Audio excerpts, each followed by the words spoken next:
제4강 베드로의 예루살렘 설교 사도행전 2장 14절부터 36절 베드로가 11사도와 함께 서서 소리를 높여 이르되 유대인들과 예루살렘에 사는 모든 사람들아 이 일을 너희로 알게 할 것이니 내 말에 귀를 기울이라.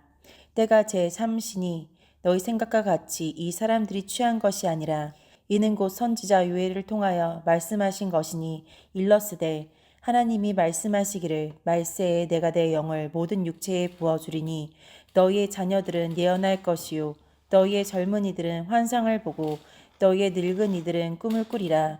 그때에 내가 내 영을 내 남종과 여종들에게 부어주리니 그들이 예언할 것이요 또 내가 위로 하늘에서는 기사를 아래로 땅에서는 징조를 베풀리니 곧 피와 불과 연기로다. 주의 크고 영화로운 날이 이르기 전에 해가 변하여 어두워지고 달이 변하여 피가 되리라. 누구든지 주의 이름을 부르는 자는 구원을 받으리라 하였느니라. 이스라엘 사람들아 들으라. 너희도 아는 바와 같이 하나님께서 나사렛 예수로 큰 권능과 기사와 표적을 너희 가운데서 베푸사 너희 앞에서 그를 증언하셨느니라. 그가 하나님께서 정하신 뜻과 미리 하신 대로 내준 바 되었거늘 너희가 법 없는 자들의 손을 빌려 못 박아 죽였으나 하나님께서 그를 사망의 고통에서 풀어 살리셨으니 이는 그가 사망에 매어 있을 수 없음이라. 다윗이 그를 가르쳐 이르되 내가 항상 내 앞에 계신 주를 배웠으며 나로 요동하지 않게 하기 위하여 그가 내 우편에 계시도다. 그러므로 내 마음이 기뻐하였고 내 혀도 즐거워하였으며 육체도 희망에 거하리니 이는 내 영혼을 음부에 버리지 아니하시며 주의 거룩한 자로 썩음을 당하지 않게 하실 것이미로다. 주께서 생명의 길을 내게 보이셨으니 주 앞에서 내게 기쁨이 충만하게 하시리로다 하였으므로 형제들아 내가 조상 다윗에 대하여 담대히 말할 수 있노니 다윗이 죽어 장사되어 그 묘가 오늘까지 우리 중에 있도다. 그는 선지자라 하나님이 이미 맹세하사 그 자손 중에서 한 사람을 그 위에 앉게 하리라 하심을 알고 미리 본 고로 그리스도의 부활을 말하되 그가 음부에 버림이 되지 않고 그의 육신이 썩음을 당하지 아니하시리라 하더니 이 예수를 하나님이 살리신지라. 우리가 다 이 일에 증인이로다. 하나님이 오른손으로 예수를 높이심에 그가 약속하신 성령을 아버지께 받아서 너희가 보고 듣는 이것을 부어주셨느니라. 다윗은 하늘에 올라가지 못하였으나 친히 말하여 이르되 주께서 내 주에게 말씀하시기를 내가 내 원수로 내 발등상이 되게 하기까지 너는 내 우편에 앉아 있으라 하셨도다 하였으니 그런즉 이스라엘 온 집은 확실히 알지니 너희가 십자가에 못 박은 이 예수를 하나님이 주와 그리스도가 되게 하셨느니라 하니라. 베드로가 11사도와 함께 서서 소리를 높여 이르되 유대인들과 예루살렘에 사는 모든 사람들아 이 일로 너희로 알게 할 것이니 내 말에 귀를 기울이라. 때가 제3시니 너희 생각과 같이 이 사람들이 취한 것이 아니라 이는 곧 선지자 요엘을 통하여 말씀하신 것이니 일러스되 하나님이 말씀하시기를 말세에 내가 내 영을 모든 육체에 부어주리니 너희의 자녀들은 예언할 것이요 너희의 젊은이들은 환상을 보고 너희의 늙은이들은 꿈을 꾸리라. 그때에 내가 내 영을 내 남종과 여종들에게 부어주리니 그들이 예언할 것이요. 수제자인 베드로가 유대인들과 조랑하고 있는 모든 자들에게 담대하게 설교합니다. 그는 확신과 열정을 가지고 두려워하거나 부끄러워함이 없이 소리를 높여 말합니다.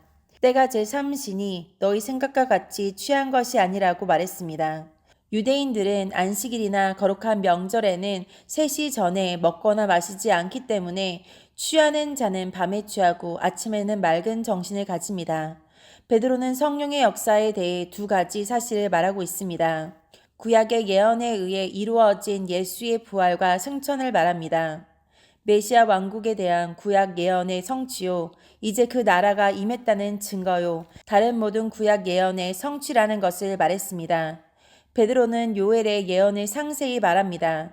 베드로가 성령 충만하여 성령께서 인도하신 대로 말했으나 구약 성경을 무시하거나 자신을 성경 위에 위치시키지 않았습니다. 구약 성경을 강론하고 인용하며 성경에 호소하고 성경을 통해 말하고 있습니다. 성령은 어디까지나 이미 기록된 성경의 이해를 돕고 그것을 입증해 주십니다. 성경은 성령의 영감에 의해 기록되었으므로 성령이야말로 가장 정확하게 해석하십니다. 그러므로 성령 충만 받은 자야말로 성령의 도우심을 받아 모든 성경을 정확하게 이해하고 해석하며 능력 있게 전할 수 있고 거기에서 성령의 능력이 강하게 나타나는 것입니다. 성령에 의해 하나님의 말씀을 전하는 자들은 미사 여구가 필요하지 않으며 요란한 제스처를 쓸 필요가 없습니다. 그것들은 오히려 성령의 역사를 방해할 뿐입니다. 베드로는 말세, 즉 복음의 시대를 말하고 있습니다. 복음의 시대를 말세라고 말한 것입니다. 그것은 복음으로 말미암아 하나님의 나라가 사람들 가운데 보다 가까이 임했기 때문이며 또 이 복음은 하나님의 마지막 임재의 은총을 뜻하기 때문입니다. 그러므로 우리는 다른 것을 기다릴 필요가 없습니다. 많은 유대인들은 아직 메시아가 오지 않았고 앞으로 올 것이라 믿고 있는데 끝까지 그렇게 한다면 그들은 결코 구원받을 수 없습니다. 이제 신약 시대에 임하는 영은 예언의 영일 것이라 말합니다. 모든 사람에게 복음이 전해질 것이며 그들은 이 영으로 인하여 장차 올 일을 예언할 수 있을 것이라 했습니다.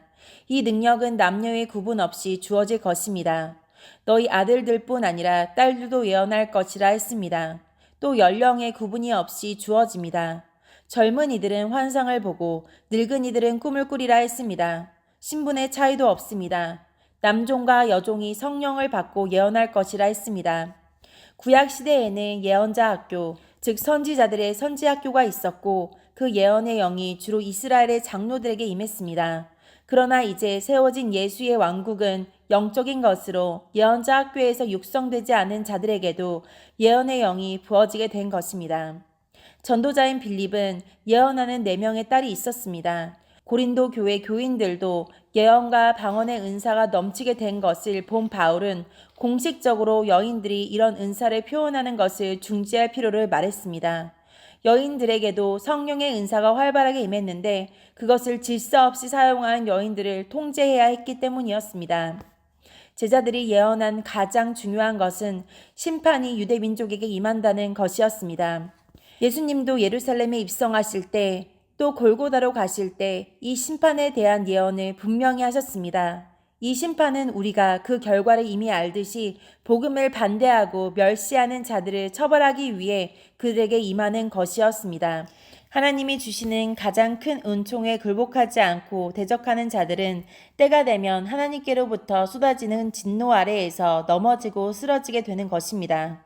또 내가 위로 하늘에서는 기사를 아래로 땅에서는 징조를 베풀리니 곧 피와 불과 연기로다.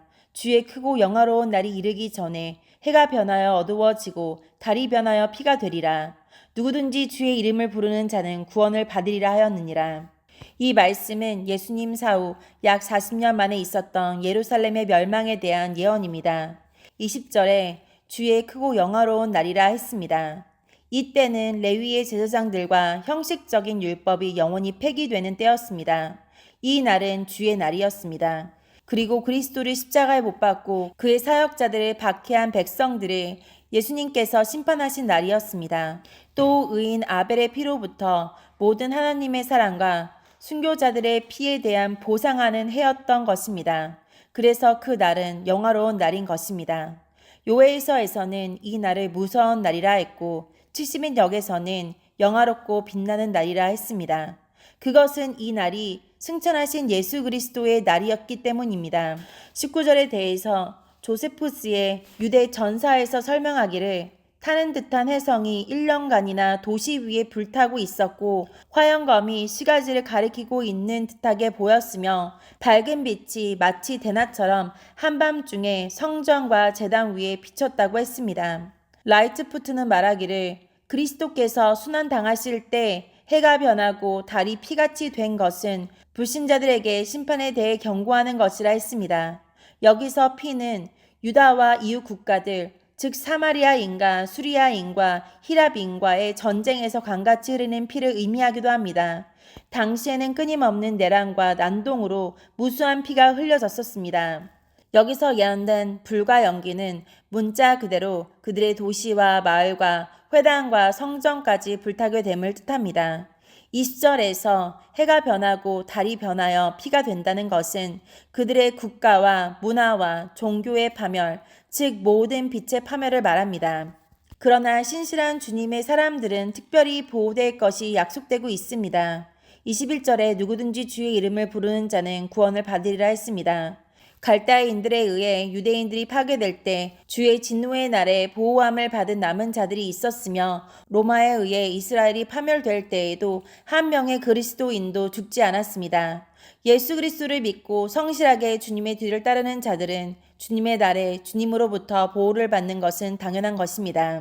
주께서 그를 받아들이지 않고 대적하는 자들을 벌하실 때에도 성실하게 주를 믿고 따르는 자들에게는 평안이 주어집니다.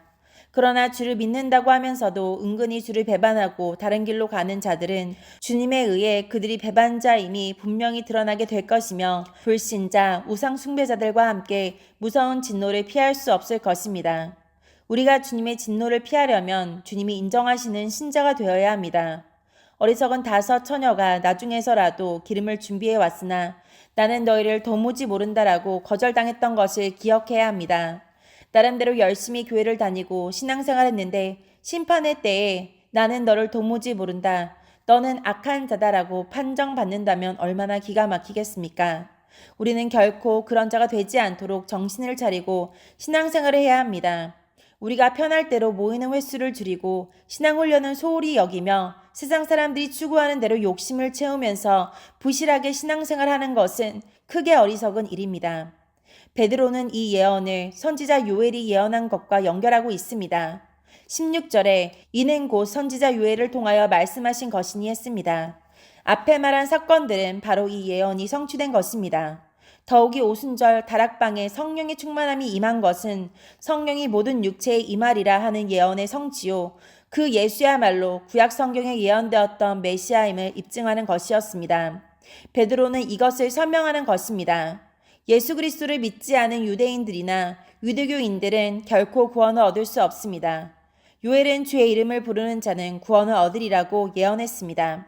예수라는 이름의 뜻은 자기 백성을 저희 죄에서 구원할 자임을 확실히 믿고 그 주님을 언제나 사모하며 그 가르침을 따라가는 자라야 구원을 얻는다는 것입니다. 이스라엘 사람들아, 이 말을 들으라. 너희도 아는 바와 같이 하나님께서 나사렛 예수로 큰 권능과 기사와 표적을 너희 가운데서 베푸사 너희 앞에서 그를 증언하셨느니라. 베드로는 예수님의 생애를 요약하고 있습니다. 예수님을 당시 알려진 명칭대로 나사렛 예수라고 불렀습니다. 그는 너희 가운데서 하나님에 대해 증거하신 분이요 부당하게 인간들에게 비난과 정죄를 당하셨다. 그들도 그리스도의 기사와 표적을 부인할 수 없으리라고 말했습니다. 이러한 일들은 너희들이 아는 대로 너희들 가운데서 즉 너희의 마을과 도시와 모인 장소에서 행해진 것이다. 너희들이 그 모든 기적들의 목격자다라고 하며 그리스도의 행적은 부정할 수 없는 분명한 것이라고 말합니다. 그가 하나님께서 정하신 뜻과 미리 아신 대로 내준 바 되었거늘 너희가 법 없는 자들의 손을 빌려 못 박아 죽였으나 여기서 베드로는 예수의 죽으심과 그가 당한 고통에 대해 설명합니다. 그의 죽음은 하나님이 하신 일이었다. 하나님은 그를 죽음에 넘기셨을 뿐만 아니라 인간을 위해 주셨다 했습니다. 로마서 8장 32절에 그는 우리 모든 사람을 위해 자기 아들을 내어주셨다 했습니다. 하나님이 정하신 뜻과 미리 아심으로 거룩한 목적에 의해 예수님이 내어준 바 되신 것입니다. 그가 고통을 받고 죽으심은 변경할 수 없는 영원한 하나님의 뜻에 따라 되어진 것입니다. 예수님은 아버지여 당신의 뜻대로 되어지이다. 아버지의 이름을 영화롭게 하소서 하고 외치며 돌아가셨습니다. 그리스도의 죽음은 인간들에 의해 저질러졌습니다. 너희의 손은 악하여 그것으로 그를 십자가에 못 박아 죽였던 것이다 했습니다. 베드로 앞에 있던 자들 중에는 그리스도를 십자가에 못 박으소서 외친 사람들도 있었을 것이고 그들을 선동한 자들도 있었을 것입니다. 이것은 한두 사람이 아니라 이스라엘 민족 전체가 저지른 일인 것입니다.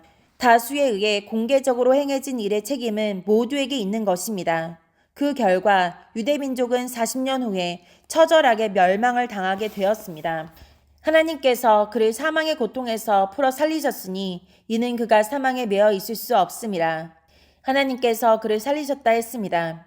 즉 그를 죽음에 넘기신 하나님이 그를 죽음에서 자유하게 하셨다는 것입니다.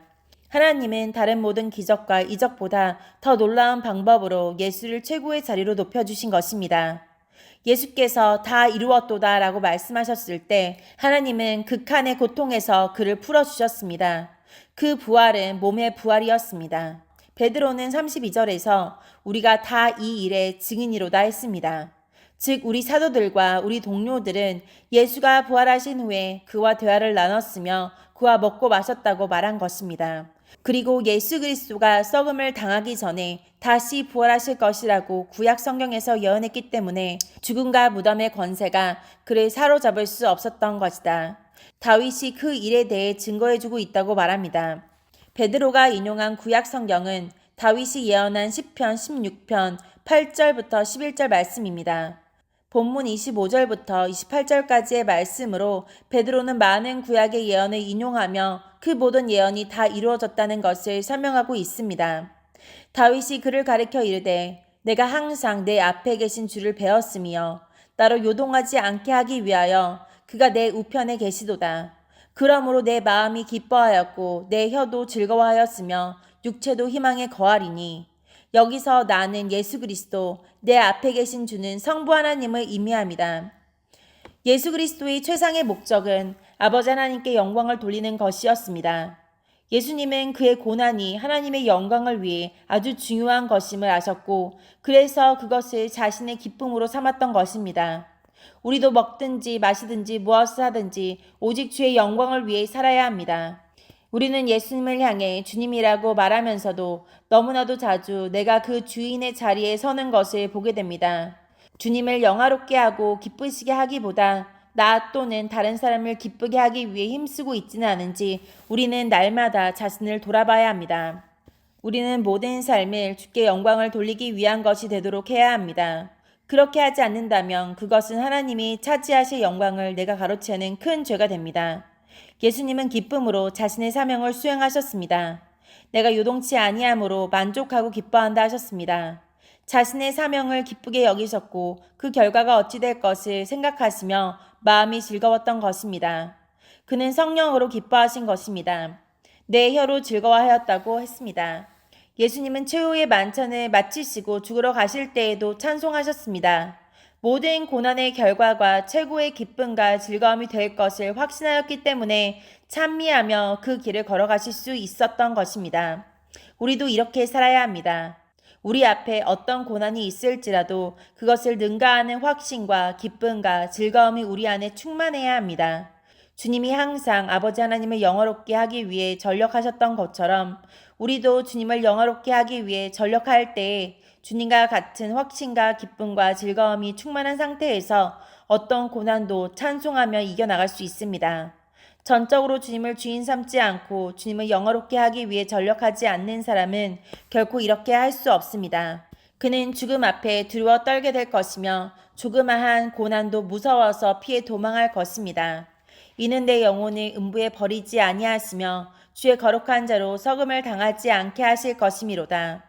주님은 잠시 고통을 받고 하나님께서 명하실 때까지 죽음의 순간에 머물러 있어야 하나 다른 영혼들처럼 음부에 갇혀 계실 수 없었습니다. 몸은 무덤에 장사 지내게 되나 주의 거룩한 자로 썩음을 당치 않게 하실 것임을 알고 계셨습니다. 따라서 사흘 만에 죽은 자 가운데서 살아나셨습니다. 레위기 17장 15절에 희생으로 드린 고기 중 먹을 수 있는 부분은 제3일까지만 보존할지니 그것이 부패하여 썩을까 함이었다 하는 말씀이 있습니다. 그 말씀대로 예수님은 인간들의 죄로 인해 희생제물이 되셨으나 3일까지만 희생의 제물이 되셨고 그 후에 부활하신 것입니다. 주께서 생명의 길을 내게 보이셨으니 주 앞에서 내게 기쁨이 충만하게 하시리로다 하였으므로 주께서 생명의 길로 내게 보이셨으니 했습니다. 예수님은 자신으로 말미암아 죄인들이 생명을 얻게 될 것임을 말씀하신 것입니다. 이 땅에 오시고 죽으시고 부활하신 그 모든 일은 영원한 멸망의 길로 갈 수밖에 없는 자들을 영원한 생명으로 이끄는 길이 된 것입니다. 이 생명의 길은 오직 한 분, 예수 그리스도를 통해 만들어졌습니다. 다른 어떤 길도 생명의 길이 아닙니다. 예수처럼 죄인들을 위해 이 땅에 오셔서 죽으시고 부활한 존재는 결코 없습니다. 종교를 만들어낸 창시자들도 그가 아무리 위대하고 훌륭한 인격과 삶을 지녔다 할지라도 어디까지나 죄인일 뿐이요. 자신의 죄도 해결할 수 없었고 결코 그 누구에게도 영생의 길을 만들어주지 못했습니다. 그러기에 우리는 다른 종교로는 결코 구원 얻을 수 없고 오직 예수 그리스도를 믿는 것을 통해서만 구원을 얻는다라고 단호하게 선포해야 하는 것입니다. 다른 종교를 믿는 사람들은 이 말이 아주 독선적이고 그리스도인들이 전혀 타협의 여지가 없는 자들이라고 비난하겠지만 어쩔 수 없습니다. 왜냐하면 오직 예수만이 우리에게 생명의 길을 열어주셨기 때문입니다. 또한 주의 앞에서 나로 기쁨이 충만하게 하시리로다 하셨습니다. 우리가 예수 그리스도를 기다리는 것의 보상은 완전한 기쁨이요. 그것은 그리스도와 더불어 그를 믿는 모든 사람들에게 주어지는 것입니다. 예수 그리스도를 믿고 따르는 자들은 그 생명의 길로 나아갈 뿐 아니라 영원한 기쁨으로 충만해질 것입니다. 이 세상에서의 모든 불행과 고통이 완전히 사라지는 복락의 삶을 살게 되는 것입니다. 형제들아, 내가 조상 다윗에 대하여 담대히 말할 수 있노니 다윗이 죽어 장사되어 그 묘가 오늘까지 우리 중에 있도다. 이제 베드로는 그 앞에 있는 자들을 형제라고 표현하며 너희는 다 같은 형제이다. 자, 나로 하여금 자유롭게 우리 조상 다윗에 관해 말하도록 허용해달라. 다윗이 스스로 무엇을 말하는지 확실히 알지 못하고 말한 것은 장차 오실 메시아에 대한 말씀이다. 이제 나는 그 메시아에 대해 확실하게 말하려 한다라고 말합니다. 베드로는 다윗이 예언한 그 말이 다윗 자신에 대해 한 말이 아니라고 말하고 있습니다. 다윗은 죽어 장사되어 그 묘가 오늘날까지 예루살렘에 있고 그 안에 그의 뼈가 누워 있다고 말합니다. 사도 바울도 13장 35절 이하에서 이것을 강조하고 있습니다. 다윗은 하나님 마음에 합한 자였지만 자신을 가리켜 말한 대로 죽음과 장래에 있어서 모든 사람이 가는 대로 가게 되었다고 말했습니다. 다윗은 한 예언자로서 앞으로 오실 메시아에 대해 전에 예언자들이 증거했던 메시아가 당할 고통과 그 뒤에 올 영광을 말했던 것입니다.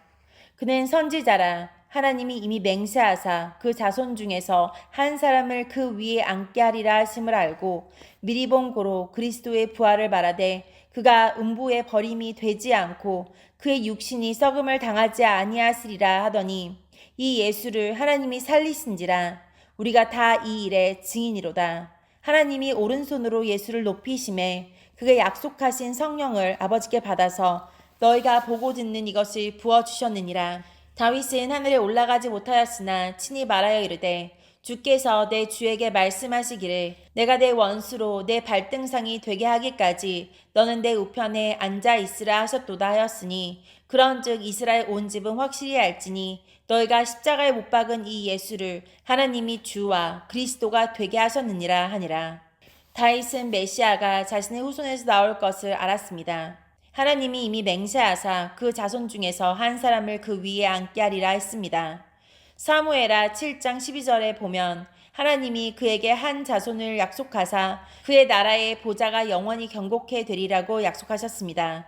누가복음 1장 32절에도 예수께서 탄생하실 때에 주 하나님께서 그 조상 다윗의 위를 저에게 주시겠다고 약속했음을 말하고 있습니다.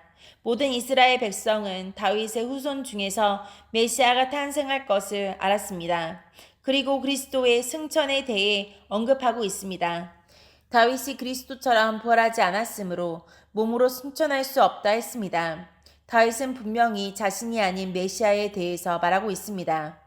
주께서 나의 주께 말씀하시기를 그가 죽음에서 그를 일으키실 때 너는 내 우편 곧 가장 높은 자리에 앉아서 다스리라. 약속된 나라의 통치를 내게 맡기리니 내가 내 원수로 내 발등상 되게 하기까지 거기에 앉으라 한 말씀을 인용했습니다. 이렇게 베드로는 구약의 메시아에 대한 예언의 말씀을 정확하게 인용하면서 예수가 바로 메시아요 그의 부활이 그 확실한 증거임을 자신과 함께 있는 제자들과 더불어 분명하게 증언하고 있습니다. 베드로가 이처럼 구약 성경에 대해 자세히 깨달아 알고 있는 것과 예수를 십자가에 못 박아 죽인 자들 앞에서 그것을 논리적으로 담대하게 선포할 수 있었던 것은 성령 충만했기 때문이었습니다. 성령의 충만함을 받은 자들은 이렇게 놀라운 하나님의 대언자가 되는 것입니다. 그들 중에 몇 명은 이 어찌된 일이냐고 물었습니다. 베드로는 이러한 그들의 질문에 답변합니다. 하나님의 우편으로 높임을 받으시고 능력과 권위로 거기에 앉으신 이 예수는 당신들이 보는 것처럼 다시 모든 사람들에게 성령으로 임하신 것이요. 아버지께 성령의 약속을 받은 그는 자기가 받은 것을 주시는 것이요. 당신들은 우리가 전혀 배우지도 않은 언어로 말하는 것을 보고 들었소 했습니다. 예수 그리스도는 이 성령의 성물을 아버지로부터 받았고 그것을 교회에 나눠주시는 것입니다. 이것을 약속된 성령이라고 말했습니다. 예수님은 우리에게 대단히 귀중한 약속을 주신 것입니다. 성령을 주신다 하신 것은 메시아를 보내주신다는 약속처럼 놀라운 약속인 것입니다. 그 약속은 다른 모든 약속을 포함합니다. 그러므로 구하는 이들에게 성령을 주시겠다고 하신 것은 온갖 좋은 것을 그들에게 주신다는 뜻입니다. 그리스도께서 이 약속된 성령의 은사를 받으셨고 우리에게 나누어 주시는 것입니다. 이 성령의 선물은 앞으로 주실 온갖 거룩하고 아름다운 복을 약속하는 보증이 됩니다. 그들이 보고 들은 것은 더 위대하고 놀라운 일들의 전조에 불과한 것이었습니다. 베드로는 이 말을 하면서 예수 그리스도야말로 참 빛이요 모든 사람들이 믿어야 함을 역설했습니다. 그 진리를 이스라엘 온 집이 정녕 알아야 하며 그들이 십자가에 못 박은 예수를 하나님이 주와 그리스도가 되게 하셨음을 선포할 책임이 제자들에게 위임되었음을 말한 것입니다.